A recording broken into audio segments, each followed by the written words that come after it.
فاسألوا أهل الذكر إن كنتم لا تعلمون.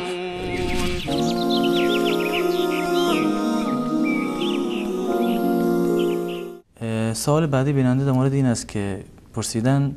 وام بانک آیا حرام است و چرا پولی که در بانک گذاشته میشه میگویند گناه است؟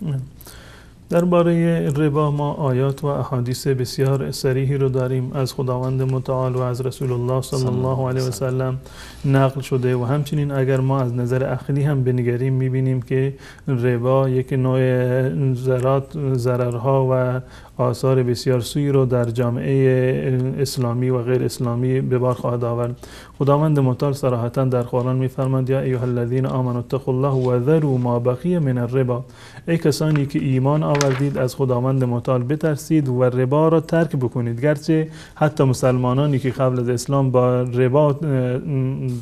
در واقع عمل میکردند و معاملات ربوی انجام میدادند، خداوند متعال در این آیه به اونها دستور داده که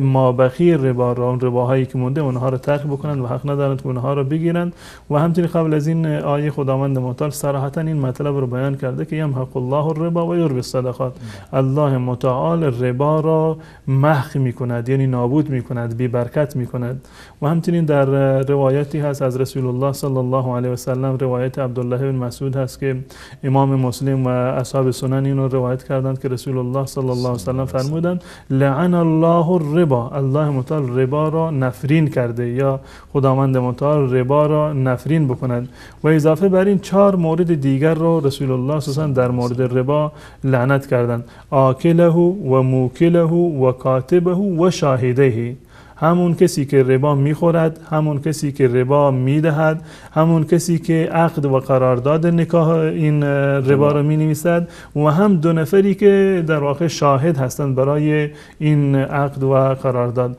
و همون کسانی که واسطه هستند و ضامن هستند برای این ربا در واقع مورد لعن خدا و رسول الله صلی الله علیه و سلم قرار گرفتند. و بنابراین این یک از گناهان کبیره، نه تنها جزء گناهان کبیره هست بلکه جزء مواردی هست که آثار سوئی رو در زندگی انسان داره، باعث از بین رفتن برکت می شود در زندگی انسان و انسان از نظر مادی فلج می شود. و این موردی هست که خداوند متعال این رو به عنوان یک جنگ علنی علیه الله و رسول الله صلی الله علیه و سلم اعلام کردند و یکی از محرمات قطعی و گناهان کبیره است.